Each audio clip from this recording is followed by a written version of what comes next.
બોલો એ વ્રત જીવ્રત માં કી જય। સોનવતી નામે એક નગર હતું। નગરમાં સોમદત્ત નામે એક બ્રાહ્મણ રહેતો હતો। તેની પત્ની તથા પુત્ર હતા। આમ ત્રણેય જણ સુખ શાંતિથી રહેતા હતા। થોડા વખત પછી પુત્રનું માગું આવ્યું અને સોમદત્તે કન્યા જોઈ પોતાના ઘરને અનુકૂળ કન્યા છે તેમ માનીને પુત્રના લગ્ન કર્યા। એકવાર આ વર વહુ બંને ફરતા ફરતા સોનવતી નગરી બહાર પહોંચી ગયા। ત્યાં રસ્તામાં એક મંદિર જેવું લાગતા બંનેને દર્શન કરવાની ઈચ્છા થઈ અને જ્યાં મંદિરના પગથિયા ચડવા જાય છે ત્યાં જ વરને નાગ કરડ્યો અને ત્યાં ને ત્યાં જ તેનું મૃત્યુ થયું। કલ્પાંત કરતી વહુ પોતાના પતિના મૃતદેહને મંદિરમાં લાવી। રસ્તે જતી એક મજૂરન બાઈએ આ બધું જોયું। વહુને ઓળખી ગઈ અને ઉતાવળે પગલે ગામમાં જઈ વહુની સાસુને બધી વાત કહી। બ્રાહ્મણ તથા આડોશ પાડોશના માણસો દોડતા મંદિરે આવ્યા, પણ આજુબાજુ વહુએ મંદિરના દરવાજા બંધ કરી દીધા છે। સાસુએ મંદિરના દ્વાર ખખડાવી કહ્યું, બેટા દરવાજો ખોલ, પણ વહુ દરવાજો ખોલતી નથી। આખરે કંટાળીને સવારી થાય ત્યારે વાત એમ વિચારી બધા ગામમાં ગયા છે। રાત્રિનો પહેલો પ્રહર થયો અને એવ્રતમાં મંદિરે પધાર્યા। જોયું તો મંદિરના દરવાજા બંધ છે। એમણે તો કમાડ ખખડાવી અવાજ દીધો કે મંદિરમાં કોણ છે? જે હોય તે કમાડ ઉઘાડે, નહીં તો મારા શાપનો ભોગ બનવું પડશે। વહુએ આ સાંભળી દરવાજા ઉઘાડ્યા અને જોયું તો કોઈ સ્વરૂપે લઈને બાઈ ઊભા છે। હાથ જોડીને વહુએ પૂછ્યું, આપ કોણ છો? દેવી બોલ્યા, તે મને ઓળખી નહીં? આ મંદિર અમારી 4 બહેનોનું છે, એવ્રત, જીવ્રત, જયા અને વિજયા, જેમાં હું એવ્રતમાં છું। પણ આ અંદર કોણ સૂતું છે? એવ્રતમાંની વાત સાંભળી વહુ બોલી, માડી મારા ઉપર દયા કરો। પરણ્યાને થોડું જ સમય થયો અને મારા પતિને નાગે દંશ દીધો છે અને જેનાથી તેઓ મૃત્યુ પામ્યા છે, માટે દયા કરીને દાહ માડી મારા પતિને જીવતદાન આપો। એવ્રતમાં કહે, હું જે કહું તે કરીશ? વહુ કહે, હા માં, તમે જે કહેશો તે કરીશ। મારા પતિ જો જીવંત થતા હોય તો હું ગમે તે ભોગ આપવા તૈયાર છું। એવ્રતમાએ કહ્યું, તો તને જે પહેલું બાળક થાય તે મારું બોલ છે, તૈયાર? વહુ કહે, હા માં, આપીશ, પહેલું બાળક તમને આપીશ, પણ કૃપા કરી મારા પતિને જીવિત કરો। એવ્રતમાએ તેના પતિ ઉપર દૃષ્ટિ કરી, ત્યાં તો પતિના શરીરમાં તન ચેતન જણાયું। એટલામાં પહેલો પહોર પૂરો થયો અને એવ્રતમાં અદૃશ્ય થઈ ગયા। બીજો પહોરે વળી પાછું મંદિરનું બારણું ખખડ્યું। વહુએ દરવાજો ખોલ્યો તો કોઈ તેજ રૂપે દેવી ઊભા છે। વહુએ હાથ જોડીને પૂછ્યું, માં, આપ કોણ છો? ત્યારે પેલા દેવી બોલ્યા, હું જીવ્રતમાં છું અને આ મંદિરમાં અમારા બેસણા છે, પણ તું કોણ છે? વહુએ બધી વાત કહી રડી પડી, માં, કોઈક દયા કરો ને મારા પતિને જીવિત કરો। જીવ્રતમાએ કહ્યું, તો હું કહું તેમ કરવા તૈયાર હોય તો તારા પતિ જીવિત કરો। વહુ કહે, માં, આપ જેમ કહેશો તેમ હું કરવા તૈયાર છું। જીવ્રતમાં કહે, તો સાંભળ, તારું બીજું બાળક થાય એ તારે મને આપી દેવાનું, બોલ, છે કબૂલ? વહુ કહે, હા માં, કબૂલ છે। અને પછી તો જીવ્રતમાએ પણ તેના પતિના શરીર ઉપર કૃપા દ્રષ્ટિ કરી અને તેના પતિના શરીરમાં વધારે સળવળાટ થયો। ત્યાં તો જીવ્રતમાં પણ અલોપ થઈ ગયા। હવે વહુને થયું કે ચોક્કસ મારા પતિ સજીવન થશે।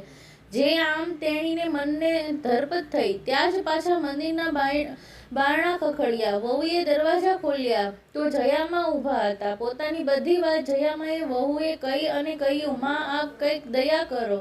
જયામાએ કહ્યું, તારે ત્રીજું બાળક થાય તે તારે મને આપવાનું। આ વચન જો તું મને આપે તો જ તારા પતિદેવને સજીવન કરું। જયામા કહે, તમે તેમ વહુ કરવા તૈયાર થઈ। જયામાએ તો પતિ ઉપર દ્રષ્ટિ કરી અને તેનો પતિ પડખું ફર્યો। ત્યાં તો જયામા પણ અંતે ધ્યાન થઈ ગયા। આમ રાત્રિના 3 પહોર વીતી ગયા। ચોથો પ્રહર થયો કે વિજયામાં આવ્યા।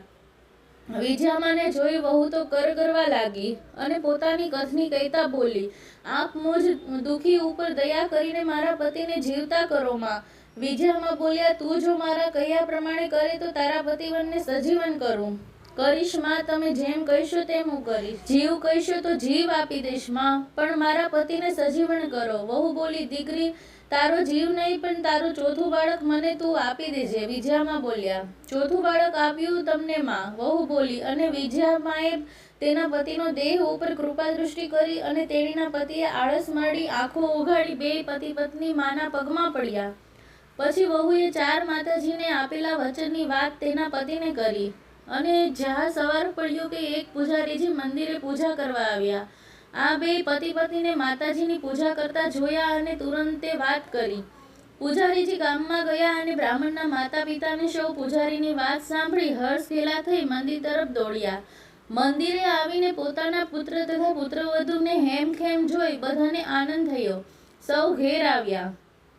સમય જતાં વહુને સારા દિવસો દેખાયા અને બરાબર 9 માસે પુત્રનો જન્મ આપ્યો.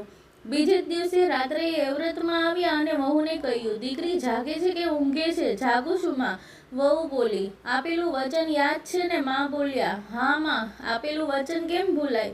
વહુ બોલી. તો લાવો મારો દીકરો. એ વ્રતમાં એ દીકરાની માંગણી કરી અને વહુએ તો પોતાનો દીકરો વચન પાડવા એ વ્રતમાંને સોંપી દીધો. પોતાના પતિનું જીવન માટે પોતાના જણિયાનું બલિદાન આપ્યું. સવારે સાસુને ખબર પડી કે વહુની પાસે બાળક નથી. તેમને કાંઈ સમજ પડી નહીં અને કે બાળકનું શું થયું. રાતમાં બાળકને કોણ લઈ જાય? ચોક્કસ આમાં કોઈ ગોટાળો છે. આમાં થોડા વખત જતાં આ વાત ભૂલાઈ ગઈ. વળી પાછું 1-1.5 વર્ષ વીતી ગયું. પછી પાછા વહુને સારા દિવસો દેખાયા અને સમય થતાં પાછો વહુને દીકરો અવતર્યો અને જીવ્રતમાં એ વહુ પાસે વચન મુજબની માંગણી કરી. વહુએ તો વચન મુજબ બીજો દીકરો જીવ્રતમાને આપી દીધો. સવારે સાસુએ આવીને જોયું તો દીકરો નથી. વહુને ઢંઢોળીને પૂછ્યું, વહુ દીકરો ક્યાં? વહુ કહે, રાત્રે માતાજી આવ્યા અને દીકરો લઈ ગયા. સાસુને વહેમ પડ્યો કે નક્કી વહુ ઢાંકણ લાગે છે, છોકરા ભરખી જાય છે. નહીં તો આમ ન બને, માતાજી તો દીકરા આપે લઈ થોડા જાય. સાસુને લાગ્યું કે વહુ ખોટું બોલે છે. દીકરા બે ભરખી ગયા અને માતાજીનું નામ આપે છે.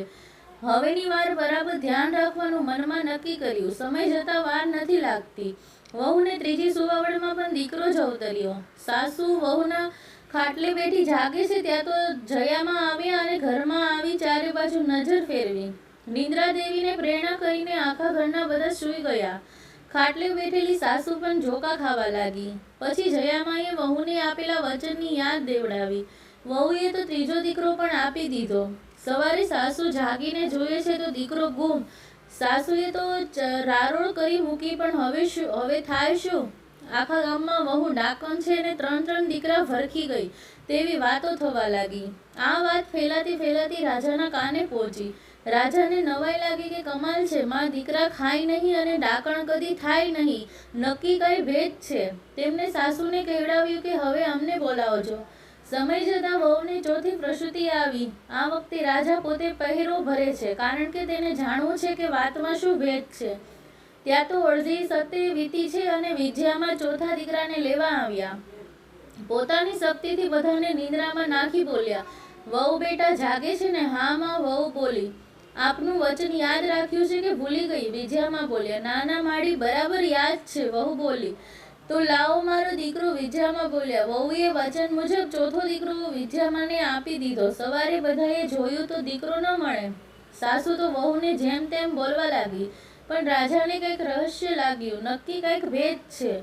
વહુને 5મી સુવાવડ આવી અને દીકરી અવતરી. સવારે સાસુએ જોયું તો દીકરી સલામત છે. સાસુને સંતોષ થયો. દીકરી કિલકિલાટ કરે છે. આથી વહુએ કહ્યું, માં મારી ગોયણી જવાડવી છે.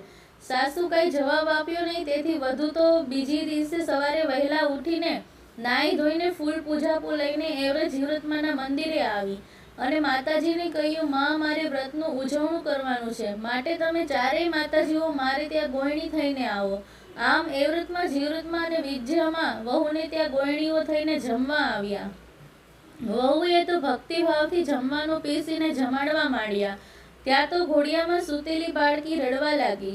માતાજીએ કહ્યું, દીકરી કેમ રડે છે? વહુ બોલી, માતાજી, એને હિંચકો નાખનાર કોઈ નથી. જો ભાઈ હોય તો તે હિંચકો નાખે.